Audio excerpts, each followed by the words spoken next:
Брашно, малку вода, зејтин, зајре, сукалка, но и добра сукарија.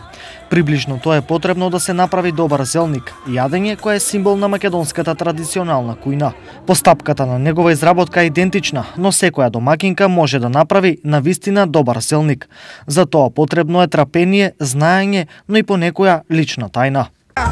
Значи, дали во сукањето, во тестото, во печењето, кое е? Во се. И во печење, и во сукање, и во се. И за својот време све може да биде готов. И да се испече, да се усука и све да биде готов. И што е најважно од целата таа работа?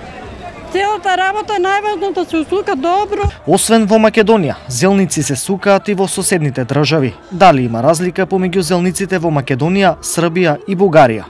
Па има разлike, другачije се овде прави. Да, има разлика. Кај вас зелникот се пече со рачно изработени сукани кори. Кај нас тие се со готови, купички, а вкусот е ист. Разликата е таја, че тука на пробиште... Разликата е во правењето на корите за зелникот и во нив се става сирење, а кај нас тоа се става во средината на зелникот, а не во корите.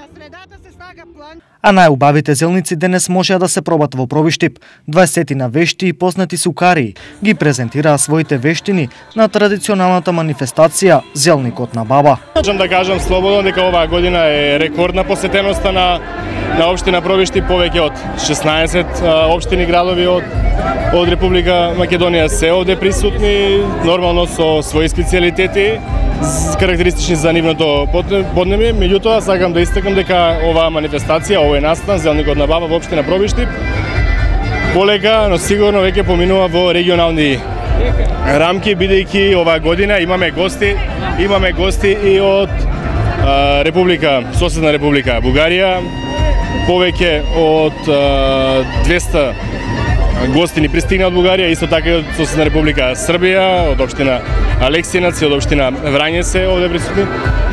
Ползата или бенефитот нормално на една ваква манифестација е тоа што денеска Пробиштип е домаќин на неколку илјади туристи. Колку сето она што беше изложено е добро, знаат оние што пробале, но дека било вкусно може да се заклучи по експресно изедените зелници и задоволните дегустатори.